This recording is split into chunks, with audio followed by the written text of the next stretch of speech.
হয়তো বলবেন আরো তো বহু হাদিস রয়েছে, প্রতিবাদের হাদিস রয়েছে, তর্কের হাদিস রয়েছে, যুদ্ধের হাদিস রয়েছে, আপনি সেগুলি বলছেন না, শুধু এসে আমাদেরকে বলছেন।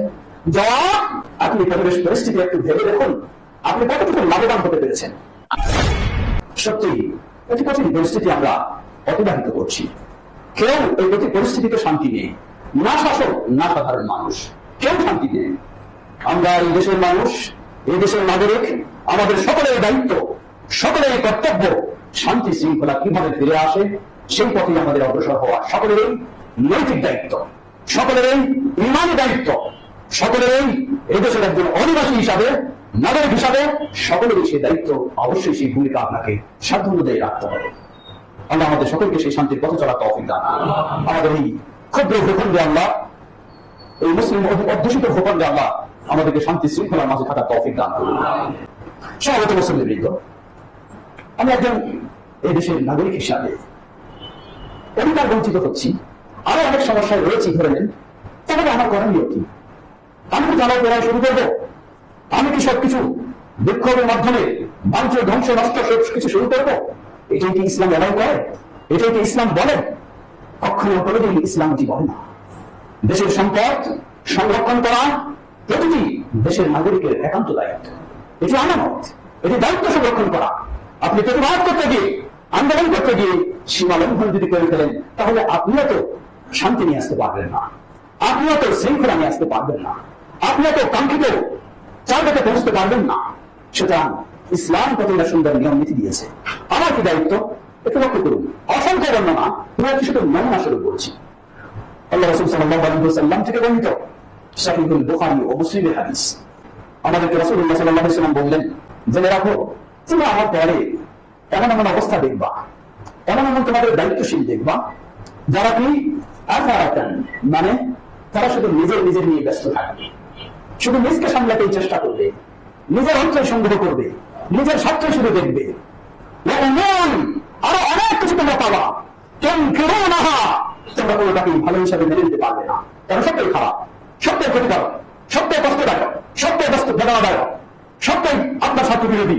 এখন পাবেন সাহাবায়ে কেরাম আবেদন করে বসলেন যে আল্লাহ রাসূল সাল্লাল্লাহু আলাইহি ওয়াসাল্লাম, এমন প্রেক্ষাপট যদি আমরা পেয়ে যাই, তাহলে আমাদেরকে কি উপদেশ দিচ্ছেন, আমাদেরকে কি নসিহত করছেন, এই নির্দেশনা দিচ্ছেন, তোমাদের প্রতি তাদের যা হক রয়েছে, অধিকার রয়েছে, সেই অধিকার তোমরা আদায় করো।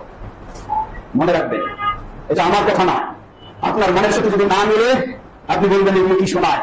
মনে রাখবেন, এটা আপনার ইমানের কথা, এটা আপনার ইসলামের কথা। আপনার আবেগের সাথে না মিলতে পারে, আপনার চিন্তার সাথে না মিলতে পারে, কিন্তু আপনার আবেগকে এটার সাথে মিলাতেই হবে। এটার নাম হলো ইসলাম। আবেগ মতো চলবেন, কাজ করবেন, আর বাহাদুরি দেখাবেন, আর বলবেন এই সেই না, ফিরে আসুন আপনার ইসলামের প্রতি। আল্লাহ রাসূল সাল্লাল্লাহু আলাইহি ওয়াসাল্লাম বললেন যে এই ধরনের পরিস্থিতি কোনোটাও আপনার পক্ষে দেখছেন না, সব আপনার বিপক্ষে, সব আপনার স্বার্থ বিরোধী, সব শাসকের স্বার্থে। কি করবেন আপনি? আল্লাহ রাসূল সাল্লাল্লাহু আলাইহি ওয়াসাল্লাম আপনাকে নির্দেশ দিচ্ছেন, আদু ইলাইহিম হাক্কাহুম, তাদের হক তোমরা তাদেরকে দিয়ে দাও, তার অধিকার যেটা সেটা দিয়ে দাও। ওয়াসালুল্লাহ হাক্কাকুম, আর তোমাদের অধিকার আল্লাহর কাছে চাও। আল্লাহ, তোমাদের অধিকার আল্লাহর কাছে চাও। ওদের দেওয়ার ক্ষমতা নাই, দেওয়ার ক্ষমতা একমাত্র আল্লাহ সুবহানাহু ওয়া তাআলা। কিভাবে করবেন? আরেক হাদিস দেখুন, আল্লাহ রাসূল সাল্লাল্লাহু আলাইহি ওয়াসাল্লাম সেখানে আরো কতবার বললেন, এটা সহিহ বুখারী মুসলিমের হাদিস। জেনে রাখো, আমার পরে তোমরা এমন এক পরিবেশ পরিস্থিতির সম্মুখীন হবে, তোমাদের যারা দায়িত্বশীল, তোমাদের যারা শাসক, তোমাদের যারা লিডার, তোমাদের যারা নেতা, তারা শুধু নিজের স্বার্থটাই দেখবে, জনগণের স্বার্থ দেখবে না, তোমাদের স্বার্থ দেখবে না। তোমরা ধৈর্যের পরিচয় দাও, হাত্তা তালকাউনি আলাল হাউদ, এমনকি ততদিন যতক্ষণ না তোমরা ওই তোমাদের জন্য আমি আল্লাহর কাছে গিয়ে অপেক্ষা করবো, আমার সাথে সাক্ষাৎ না হয়, ততক্ষণ পর্যন্ত তোমরা ধৈর্য ধারণ করো। আল্লাহু আকবার, আল্লাহু আকবার। কি বুঝলেন? এই হাদিসের ব্যাখ্যা কি? এর অর্থ কি? এর ব্যাখ্যা দুটি হতে পারে, এর অর্থ দুটি হতে পারে। তাহলে আপনি বলবেন, আমার বিপরীত পরিস্থিতি দেখছি, আমি ধৈর্য কতদিন ধরবো? কতদিন ধরবো? ধৈর্য হলো ওই হয়তো যাওয়ার পর্যন্ত, মানে গোটা জীবন আপনাকে, যুগের পর যুগ আপনাকে ধৈর্যের পরিচয় দিতে হবে।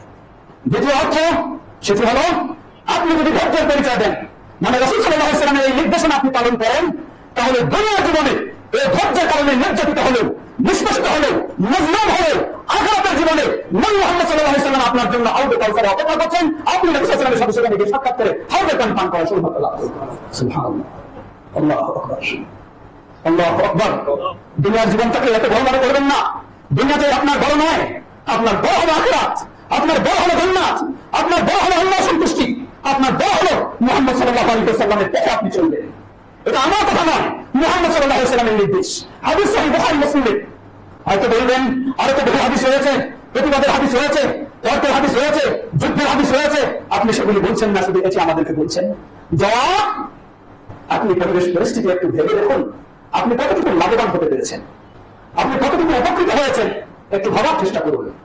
রক্তপাতকে বন্ধ করার জন্য ইসলাম এই বিধানে দিয়েছেন। প্রয়োজনে আপনার মাল কেড়ে নিতে পারে, প্রয়োজনে আপনার পিছিয়ে বাড়ি মারতে পারে, তবুও আপনাকে ইসলাম ধৈর্যের পরিচয় দিতে বলেছে। কেন? বৃহৎ স্বার্থের জন্য। ইসলাম ক্ষুদ্র স্বার্থকে চিন্তা করে কথা বলেনি, ক্ষুদ্র স্বার্থকে চিন্তা করে ইসলাম বিধান দেয়নি। ইসলাম বৃহৎ স্বার্থের দিকে লক্ষ্য করে সেই সব বিধানগুলি দিয়েছে। যে বিধানগুলো আগে বলেছি সেটি হলো রোজগার জন্য, 1400 বছর পরের জন্য। আরো যদি কঠিন পরিবেশ পরিস্থিতি এসে যায়, ওই পরিবেশ পরিস্থিতির জন্য হলো এই বিধানগুলি শান্তি নিয়ে আসার বিধান। সুতরাং বিষয়গুলিকে ভিন্ন বুঝে উড়িয়ে দেবেন না।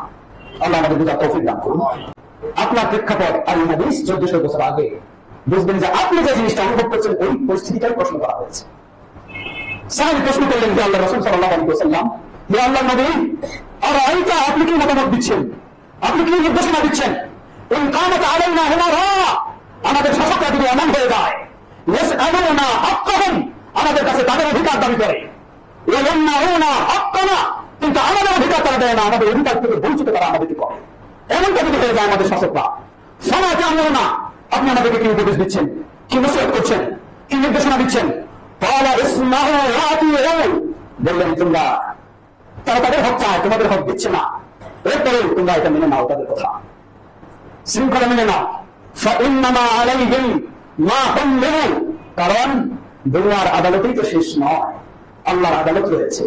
তাদের যা দায়িত্ব, সে দায়িত্ব যদি পালন না করে তারা জবাবদিহির সম্মুখীন হবে আল্লাহর আদালতে। তোমাদের যা দায়িত্ব, তোমরা তার জবাবের সম্মুখীন হবে। মুসলিম সমস্ত মুসলিম হয়তো কেউ বলতে পারেন এসব নির্দেশনাগুলি তো শুধু মুসলিম শাসকের ক্ষেত্রে, আমরা তো মুসলিম শাসকের অধিকে নেই, ইসলামী রাষ্ট্রের দেশে আমরা নেই। জবাব, কোন সন্দেহ নেই, একজন মুসলিম পৃথিবীর লোকে সে অমুসলিম দেশেও থাকতে পারে, মুসলিম দেশেও থাকতে পারে। অমুসলিম দেশে থাকলেও শৃঙ্খলার জন্য তাকে সীমারেখা খেয়াল রাখতে হবে, মুসলিম দেশে থাকলেও শৃঙ্খলা ও বৃহৎ স্বার্থের জন্য তাকে খেয়াল রাখতে হবে। সুতরাং বিষয়গুলিকে শুধু একদিকে রেখে বোঝার চেষ্টা করবো না। এবং অনেক নির্দেশনা আগে বলেছি, শুধু দু একটা আমি স্মরণ করে দিচ্ছি। এর হচ্ছে প্রতিবাদ নিষেধ করছি তা নয়, অবশ্যই প্রতিবাদ হবে, অবশ্যই আপনি অন্যায়কে মেনে নেবেন না, সেটি অবশ্যই, কিন্তু মেনে নেবেন না কোন পর্যায়ে, কি পর্যায়ে আপনার অবস্থানটা হবে আপনাকে লক্ষ্য করতে হবে। আপনার এই অন্যায়ের প্রতিবাদে ন্যায় নিয়ে আসবে কি না, না আরো বড় অন্যায় চলে আসবে। যদি আরো বড় অন্যায় চলে আসে তাহলে আপনাকে ধৈর্যের পরিচয় দিতে হবে। আর যদি ন্যায় আসার সম্ভাবনা থাকে তাহলে তো অবশ্যই আপনি সেটাও ইসলামের সীমারেখার আলোকে আপনি অবশ্যই প্রতিবাদ করবেন। আপনি একজন দেশের নাগরিক হিসাবে আপনার দায়িত্ব আল্লাহর কাছে রয়েছে, দুনিয়াতে রয়েছে, আখিরাতে রয়েছে। আমরা যেন বিষয়গুলি সঠিকভাবে উপলব্ধি করে দেশের শান্তি শৃঙ্খলার প্রতি সকলে ভূমিকা রাখতে পারি। আল্লাহ আমাদের তৌফিক দান করুন।